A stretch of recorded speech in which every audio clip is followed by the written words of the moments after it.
Your methods are outdated, Michael. We need fresh thinking for the digital age. Those words still echo in my mind, spoken by Amanda Sterling in front of the entire executive board at Nexus Financial Solutions. Not in private, not with any courtesy. Right there in the Tuesday morning quarterly review with every department head watching. My name is Michael Kane.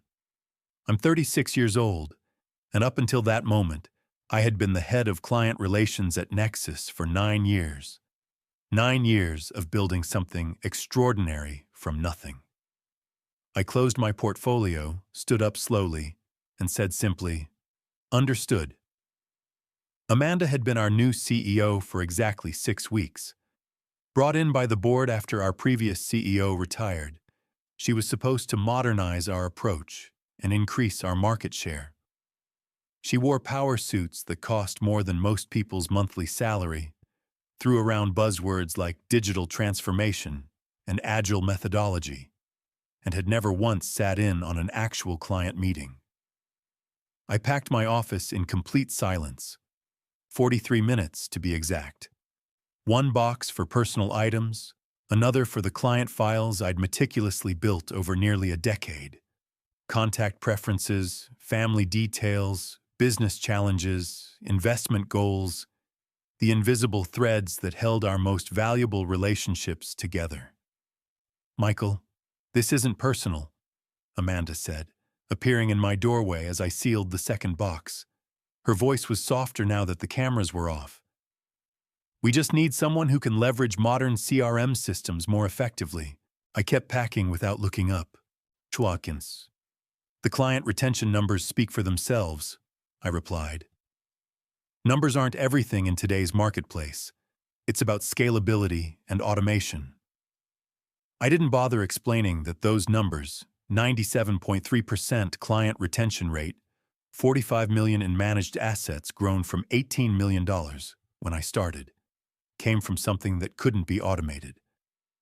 They came from remembering that Mrs. Patterson's grandson just started college, that the Hendersons were nervous about their retirement timeline, that David Chen preferred calls over emails because he was dyslexic.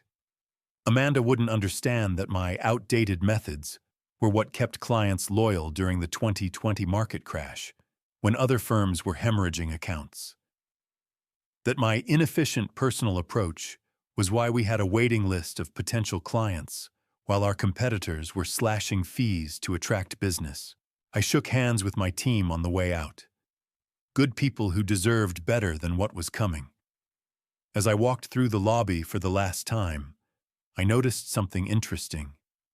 Several clients were in the waiting area. They looked confused, asking the receptionist why their appointments had been moved. On the drive home, my phone buzzed constantly. Shocked colleagues, confused clients who'd somehow already heard. I didn't answer any of them. Instead, I drove to Riverside Park and sat on a bench overlooking the city skyline. For the first time in 9 years, I had nowhere to be at 2 p.m. on a Tuesday. "Congratulations on your freedom," I muttered to myself, watching the afternoon joggers pass by. But I knew what would happen next. I'd seen this movie before, though never from this angle. The signs had been there for weeks. Amanda's talk about implementing automated client communication systems, her plans to hire digital natives who could manage larger client loads, the consulting firm she'd brought in to analyze our operational inefficiencies. What she didn't know, what she'd never bothered to ask, was that every major client relationship was built on personal trust, not just portfolio performance. There was no handbook for managing the Delacroix family's generational wealth transfer. No software that could navigate the complex emotions around the Morrison divorce settlement. No algorithm that could provide the kind of guidance that made clients feel heard and understood. I joined Nexus when they were a mid-tier firm struggling to compete with the big players downtown. The founder, Robert Hayes, was brilliant with investments, but hopeless with people. "I can make their money grow," he'd told me during my interview, but I can't make them feel good about it. That's where you come in. After 6 years in financial services at various firms, I knew that client retention was everything, not just because of the obvious revenue implications, but because satisfied clients were your best marketing tool. Every major account I'd brought in had come through referrals from existing clients. I spent my first year learning everything about each client's situation, goals, and concerns. Not just their financial picture, but their personal story. The retired teacher who was terrified of outliving her savings, the tech entrepreneur who wanted to set up his children for success without spoiling them, the young couple trying to buy their first home in an impossible market. By my third year, something remarkable had happened. Our client satisfaction scores were the highest in the city. Our retention rate was nearly perfect, and our assets under management had doubled, not through aggressive marketing, but through word-of-mouth referrals. Robert understood the value of what I'd built. "Whatever magic you're doing with these people, keep doing it," he'd say during our monthly reviews. "Best hire I ever made." But Robert sold his stake last year. Said he wanted to spend more time with his grandkids, maybe try his hand at teaching. The investment group that bought Nexus immediately started talking about scaling up, bringing in new technology, modernizing our approach. And finally, Amanda. The first red flag came during her second week when she canceled my annual client appreciation dinner, calling it an inefficient use of resources in the digital age. The second was when she dismissed my concerns about switching to automated quarterly reports instead of personalized updates. "They'll adapt," she said confidently. "Data is data." The third was overhearing her tell someone on the phone that client relations was stuck in the past and needed disruption. I could have fought harder.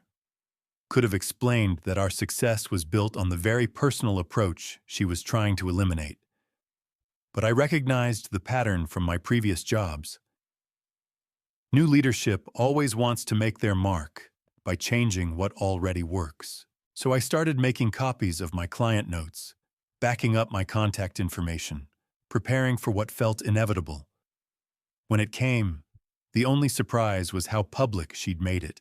3 days after my firing, my phone rang. Elizabeth Morrison, one of our largest clients.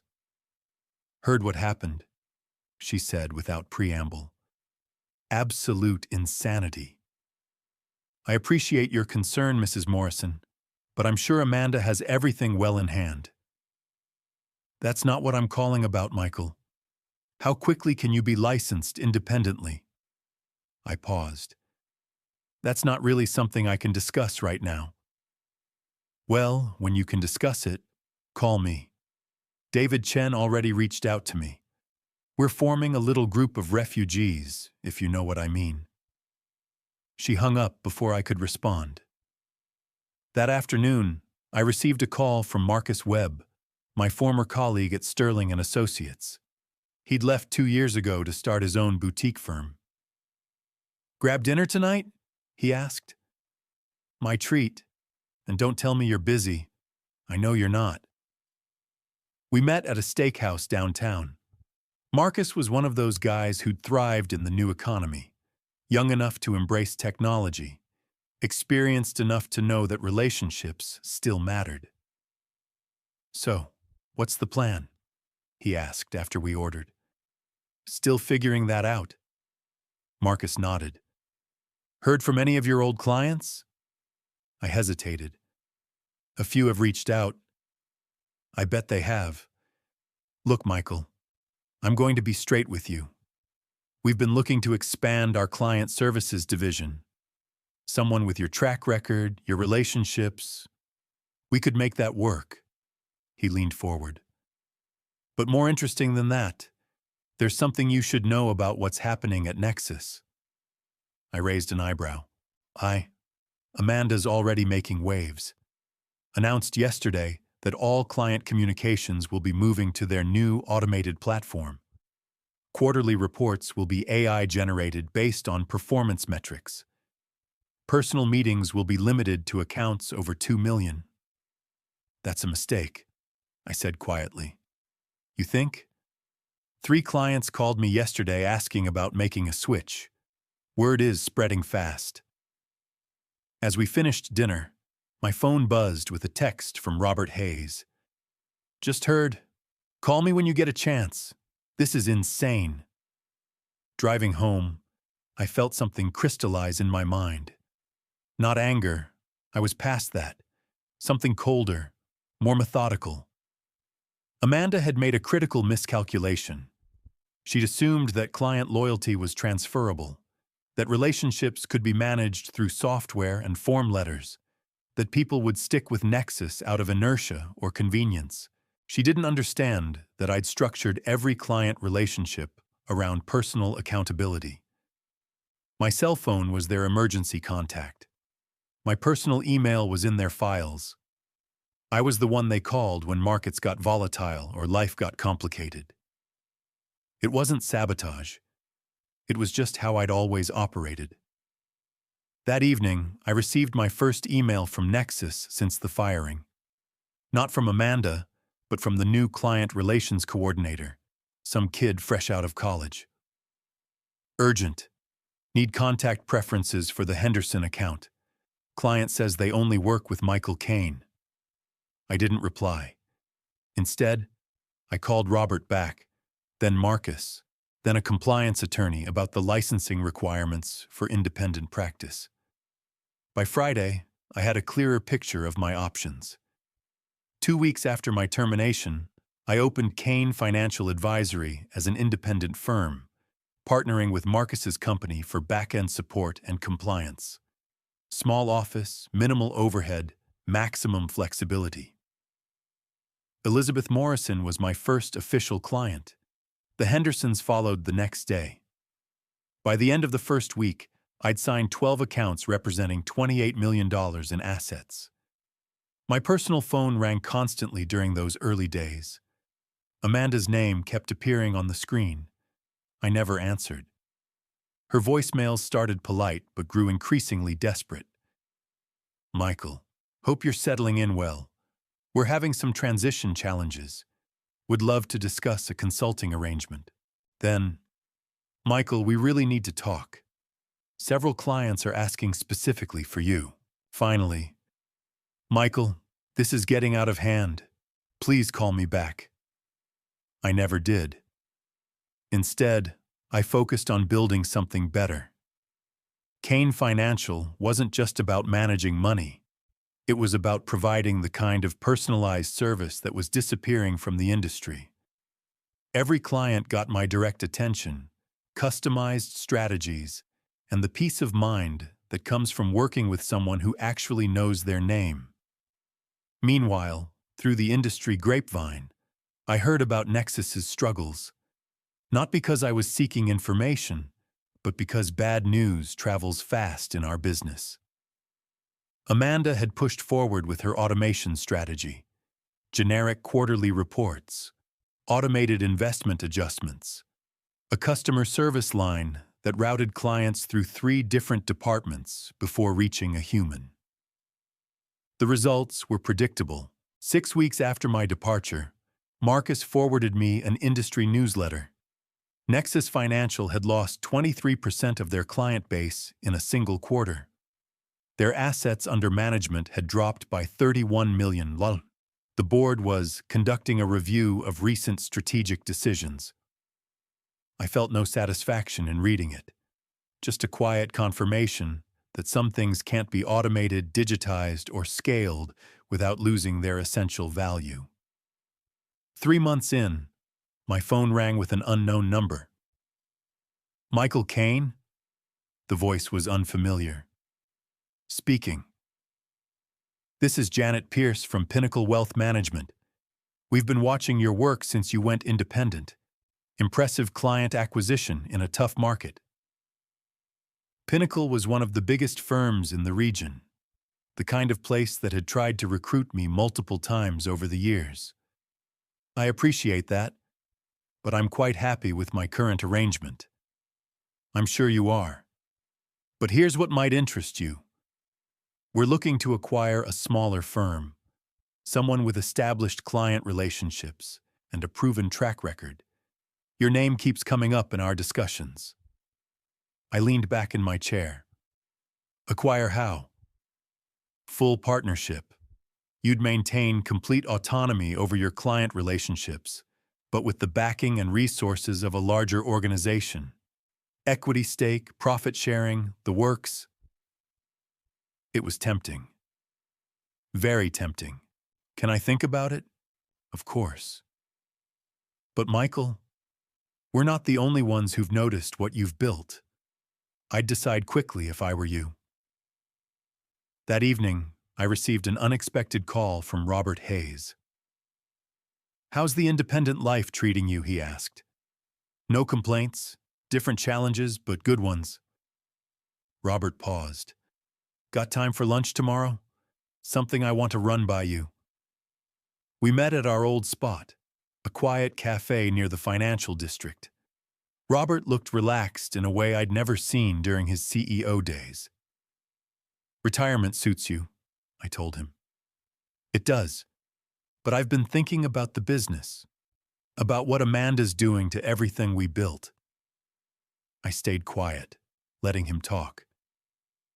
"You know I kept a small stake when I sold, right? 5%, mostly sentimental value. But that gives me a seat at board meetings. And what I'm seeing..." He shook his head. "It's a disaster, Michael. They've lost 40% of their client base. Half the staff has quit or been fired. Amanda's blaming external market conditions, but the board isn't buying it." "I'm sorry to hear that. Are you, though?" Robert studied my face. "Because here's what's interesting. Most of those lost clients didn't just leave. They went somewhere specific. A lot of them ended up with a certain independent advisor who shall remain nameless." I sipped my coffee. People make their own choices about who they trust with their money. Yes, they do. And that's exactly what I told the board when they suggested you'd somehow violated your non-compete agreement. My hand stopped halfway to my mouth. "They what?" "Don't worry. I shut that down immediately. Your non-compete was with Nexus, not with individual clients. And even if it wasn't, they fired you. Can't have it both ways." Robert leaned forward. "But here's the real reason I wanted to meet. The board is meeting next week to discuss Amanda's future. Word is they're looking for a replacement." I set down my cup carefully. "Not interested in going back, Robert. I know that. But what if going back meant going back as CEO? What if it meant the chance to rebuild what you helped create, but on your own terms?" I stared at him. "Are you serious?" "The numbers don't lie, Michael. In 9 months under Amanda, they've lost more ground than we gained in the previous 3 years combined. You've proven you can succeed independently, which means you can succeed at scale." That night, I couldn't sleep. The offer from Pinnacle suddenly seemed less appealing compared to the possibility of returning to Nexus, not as an employee, but as the person in charge. The next morning, Amanda Sterling finally managed to corner me. She was waiting in my office building's lobby when I arrived. "We need to talk," she said without preamble. "I don't think we do." "Michael, please, 5 minutes." Against my better judgment, I led her to the coffee shop next door. She looked exhausted, the kind of bone-deep fatigue that comes from fighting losing battles. "I made mistakes," she said once we sat down. "I see that now." I stirred sugar into my coffee and waited. "The automation strategy moved too fast. I didn't account for the personal relationships you'd built. I underestimated how much clients valued that individual attention." "Okay," I want to offer you a consulting position, significant compensation. Help us rebuild what we've lost. I looked at her carefully. What you've lost can't be rebuilt overnight. Trust takes years to establish and seconds to destroy. I know that now, but you could help us start over. Why would I do that when I'm building something better independently? Amanda's composure finally cracked. Because I'm drowning, Michael. The board is meeting Monday. If I can't show them a path forward, I'm done. I felt a moment of genuine sympathy for her. She'd been brought in to fix problems that didn't exist, and in trying to improve something that was already working, she'd broken it completely. I'm sorry, Amanda, but I can't help you. She left without another word. That weekend, Robert called with an update from the board meeting. It's official. Amanda's out. They're offering the CEO position to you, with complete authority to restructure as you see fit. I stared out my apartment window at the city below. What's the catch? No catch. They want you to save the company, whatever it takes. On Monday morning, I walked back into Nexus Financial as its new CEO. The irony wasn't lost on me. Returning to the place that had so publicly dismissed me, now in the position Amanda had held when she fired me. My first action was to call an all-hands meeting. The staff that remained looked shell-shocked, uncertain about their futures. I know the past few months have been difficult, I began. We lost sight of what made this company successful, our relationships with clients, our commitment to personalized service, our understanding that every client is unique. I looked around the room at faces I recognized, people I'd worked with for years. We're going to rebuild, not by chasing the latest technology trends, but by returning to the fundamentals that work. Personal attention, customized solutions, trust earned through consistent results. The transformation wasn't easy.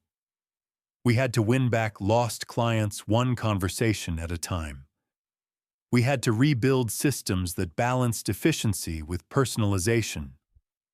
We had to prove that we'd learned from our mistakes. But it worked. Within 6 months, we'd recovered 60% of our lost clients. Within a year, we were handling more assets than ever before. The industry publications that had written about our struggles started featuring us as a turnaround success story. Amanda, I heard through the grapevine, had taken a position with a tech startup trying to disrupt traditional financial services. I wished her well. Some lessons can only be learned through failure, and perhaps she'd learned hers. As I sat in my new office, the same office where Amanda had fired me 18 months earlier, I reflected on the strange journey that had brought me back here. I hadn't plotted anyone's downfall or orchestrated some elaborate revenge scheme. I'd simply refused to compromise on what I knew worked, treating clients as individuals, not data points.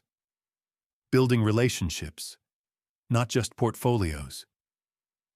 Understanding that in a world increasingly dominated by algorithms and automation, the human touch became more valuable, not less. Sometimes the best revenge isn't revenge at all. Sometimes it's just proving that you were right all along. The late afternoon sun streamed through my office windows as I reviewed our latest quarterly numbers. We were on track for our best year ever. Not because we'd embraced disruption, but because we'd remembered what made us valuable in the first place. My assistant knocked and entered with a stack of client files. These came in from the new prospects, she said.